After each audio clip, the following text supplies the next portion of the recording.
Okay, we are back with Mr. Leonetti, who served as a Marine in Vietnam in 1969. We ended our last discussion on the patrol portion of your duties. Can you tell us a little bit more about that? Yeah, part of our duties were not just the airbase security, but the surrounding villages around the airbase, and there was a lot of Vietnamese villages around the airbase, and we'd have to patrol the villages and make sure there weren't no enemy camping out there, making sure they weren't making any weapon stockpiles and stuff like that. So we had to do a lot of patrolling outside the airbase. Was this all very close to the airbase, within a few miles, or?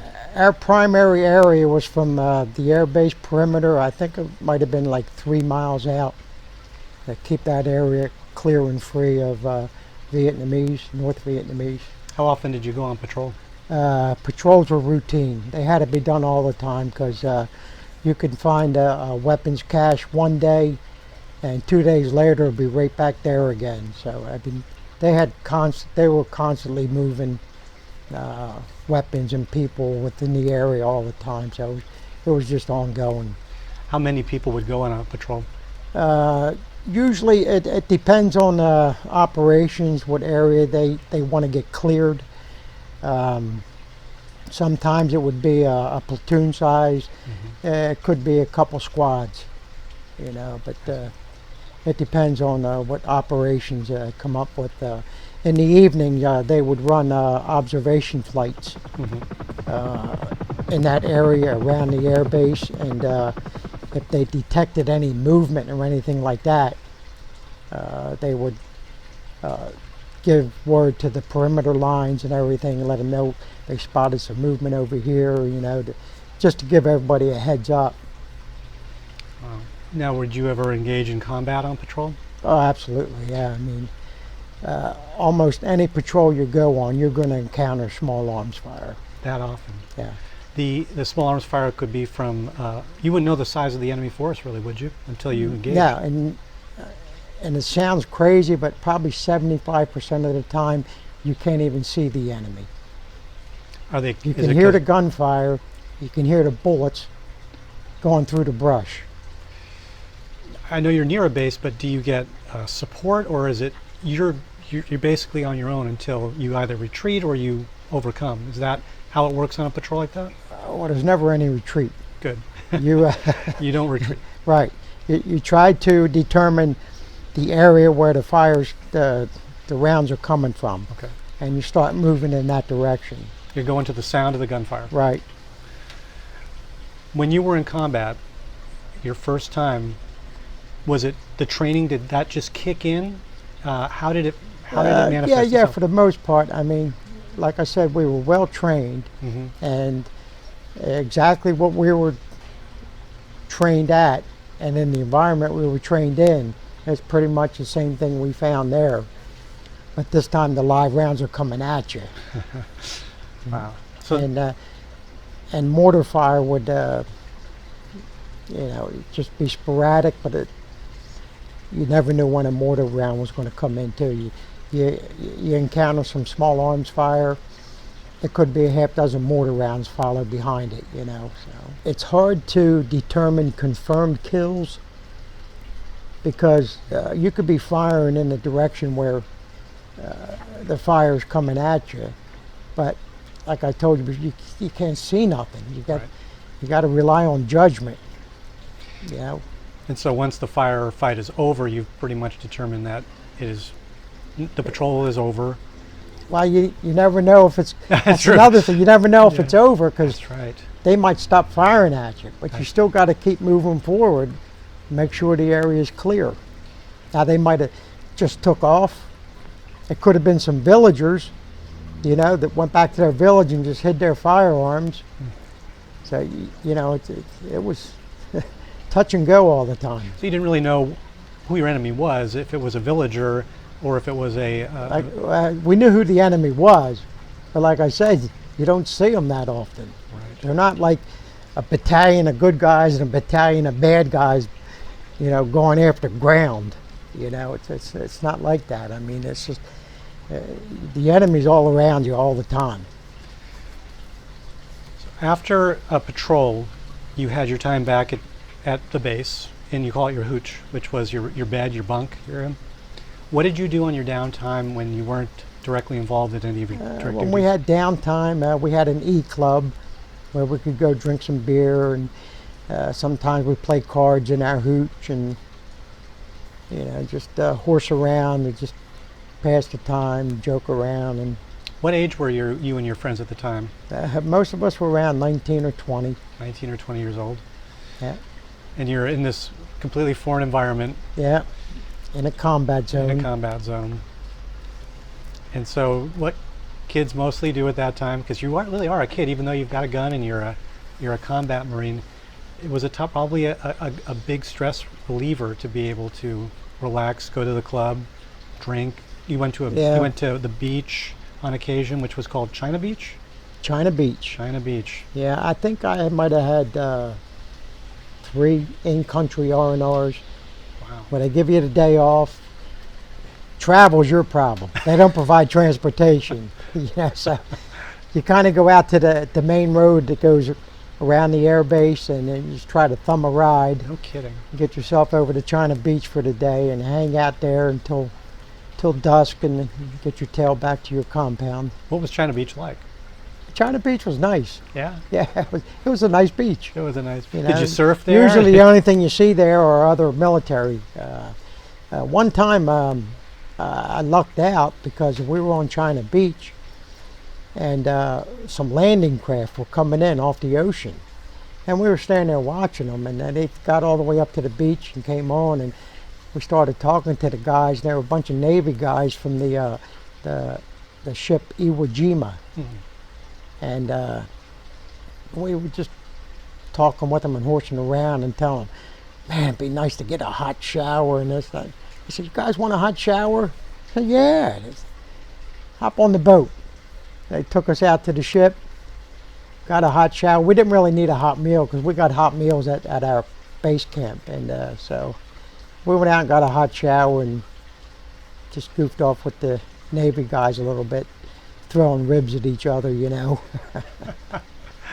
But those are the moments, though, that you Yeah. remember. Yeah, Yeah. And there's a camaraderie yeah. with the men, and it doesn't matter the service. Yeah, I Yeah. think the Iwo Jima was an LPH, which I think it stood for Landing Pad Helo. It was a smaller aircraft carrier just loaded with helicopters, is Oh, what okay. it was. And so they were there in direct support of Yeah. operations. Oh, yes, yes, That's a great story. yeah. And I believe when we talked before, you also mentioned you had the opportunity to go to Thailand while you were there. Go to To Thailand. while you were- Thailand, yes, yes, sir. yes. sir. Occasionally our commanding officer would have to go to Bangkok, Thailand for operations meetings with the top brass, and he would take a C-117 and he would take a squad of Marines with him in case you got shot down. So I was good friends with my platoon sergeant. He would always come to me and said, hey, so-and-so is going to Thailand next week. He said, want me to keep you free on the schedule? I said, yeah, man, just keep me off the patrol schedule. I'll go to Thailand for the day. That must have been a great trip too. Yeah, Because yeah. you're let your guard down just a little bit, I imagine, Yeah, and enjoy the sights. it's a good one-day release. Get all away from the combat and everything. And And when you came back to the base, you applied back to the duties you had before you left, and you went through. I believe you showed me some pictures of a depot that got hit by some mortar fire.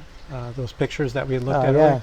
Was that earlier in your experience there, or did that happen later? that was probably, you're talking about when our E-club took the Yeah. the mortar round. That Yeah. was probably 4 or 5 months into my tour. And that's on base directly right there. Right.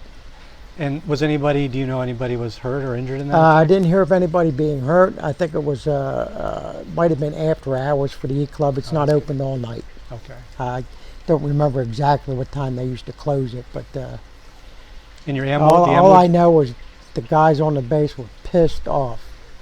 They were ready to load up trucks, with Marines and go hunting. Because their club was just destroyed. That's their club. Of all the buildings. The ammo dump too, I believe, was. You also said that was hit too by mortar fire. The large explosions in those photos. Was that an ammo dump that was hit? The bomb dump. The bomb dump, yes. Yeah. I never got word on how or who, but it had to have been one of the type of the enemy. That it might have been an inside job. It could have been somebody working on the base. Mm-hmm. Or it might have penetrated the perimeter and got through to the bomb dump. And when that thing went up, it was massive explosions.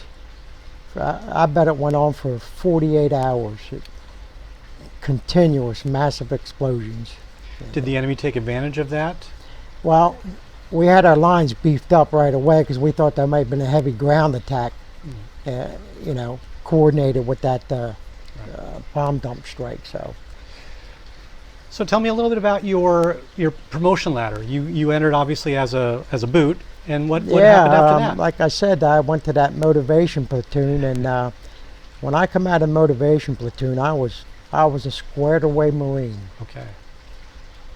I mean, I was on top of everything. I got a promotion out of boot camp from private to private first class. I got a promotion out of Camp Lejeune to Lance Corporal. And then in country, I was real close friends with my platoon sergeant. We got along very well. And I think that he kind of sensed that I was a squared away guy. And after several months there, I got promoted to corporal. So I was going through the ranks pretty good. That's great. And what was your final rank when you left the service? My final rank was sergeant. While you were in country then, how did you keep in touch with friends and family?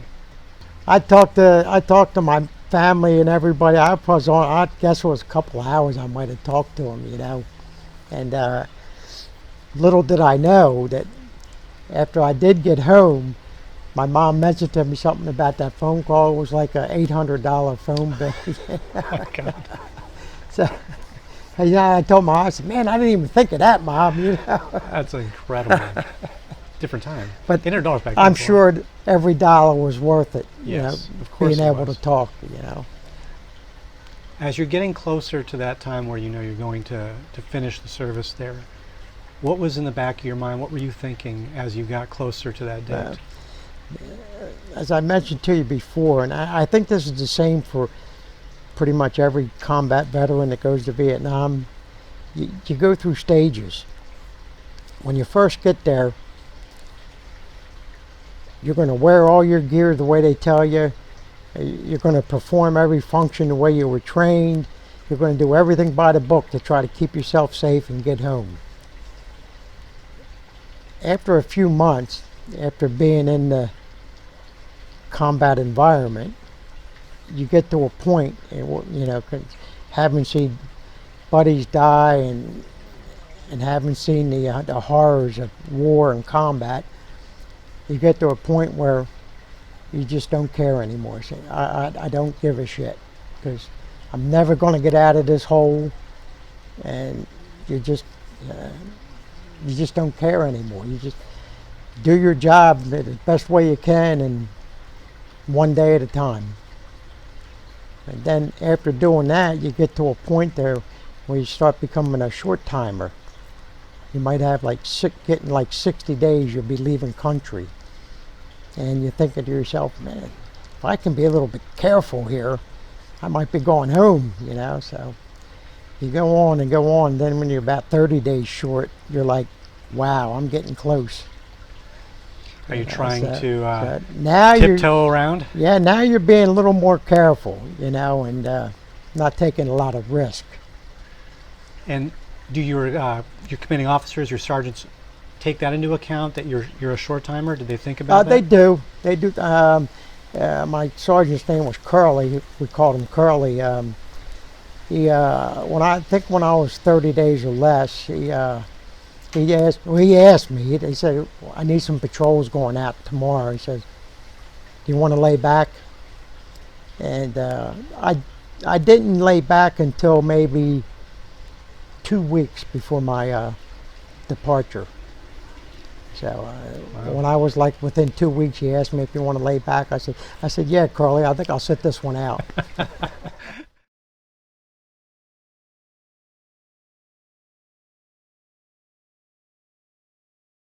So your 2 weeks is over now, and you've served your time there. What is the step that separates you from your combat role into your going home role? What happens at that point? Uh, when I was leaving country, of course, I had to take all my gear back to supply, turn in all my combat gear. The only thing I kept was my clothing. And went to the airport with my orders. Of course, there was other guys with me, and they had a Continental 707 jet there waiting for us. I believe, that's a shame I can't remember, because I believe we stopped at Hawaii again, and then refueled and went to Oakland Air Force Base in California. Mm. And that's where we deplaned. Now, you would think that you're in Oakland now, they're going to process your papers and give you your ticket so you can fly home. Or that wasn't the case. They had classes set up for us. We had 2 weeks of re-civilianization. Hmm.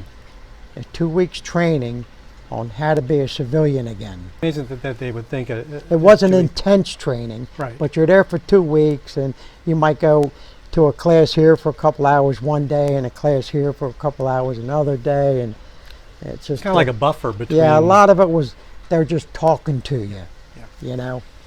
Getting you to listen again and to talk. Yeah, and yeah. I think I can understand Go home, that. be a good boy, is what they're telling you, you know. And now I'm going home. So I got on my plane to fly home. I was flying home to Philadelphia. I called my mom and dad, told them to give them my flight information, and said, this is when I'll be home in Philadelphia. And I got on the plane. There wasn't many people on it at all.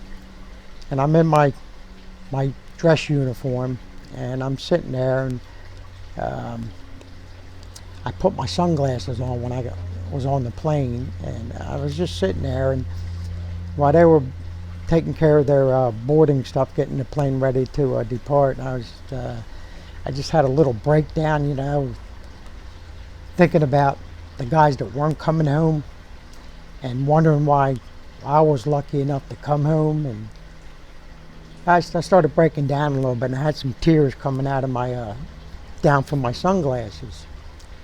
And a stewardess happened to notice, and she stood next to me for probably a few seconds, but it seemed like minutes, you know. And she just said, would you like me to sit here and talk to you? And I said, yes, ma'am, please sit, you know. And she sat there, and I can't remember what we talked about, but she was the kindest lady, nicest girl. And we talked for about 5-10 minutes, then she had to get up and tend to her duties. And I got to Philadelphia, and when I was deplaning, she was standing at the door, and I said, thank you for talking to me. And I remember her looking straight in my eyes and saying, you take care of yourself. And I said, I'll be all right, honey. So was your family supportive of you when you returned? Yeah, I'll never forget the day when I did get to Philadelphia, and I'm coming off the plane, and there wasn't many people at the airport last time. I think I got in early morning, and there wasn't many people at the airport. But I was walking down the concourse, and I saw my mom and dad, my brother, and another good friend of mine standing there. And I was just like, man, I can't believe this. I waited so long, you know, just can't believe this. And I got close to Mom, she started crying. My dad was patting me on the back, and you know, it was a good to good be home. time. Yeah. After you were done, did you stay in Delaware for a long time? Yeah, because my family had a family business. It was an Italian bakery. That's right. And I was working there before my military service, and I had spoken to Dad, I think when I was in California coming home. He was, because I told him I was thinking of re-enlisting, you know. I want to stay a Marine for a while.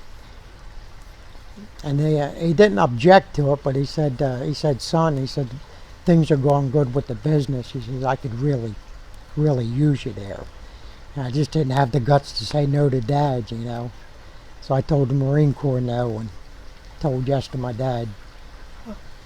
But had you gone into re-enlist and had you stayed in the Marines, do you think that would have been a career for the rest of your life? I think so, because like I told you, I was a squared away Marine at the time. Yeah. I really, as they say in the Marine Corps, you got your shit together. Right. So I was squared away, and I was all Marine at the time. I was ready just to. As a matter of fact, I think they mentioned that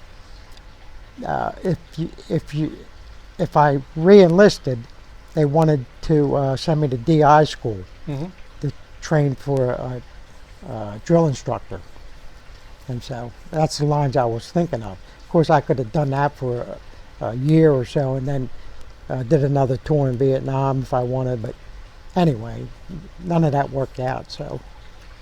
Well, Leonetti, But I was all Marine at the time. I know you were all Marine at the time. You still are. I'm You're still always a Marine. Once a Marine, always a Always a Marine. Marine. Thank you so much for sharing. It was a pleasure, Andrew.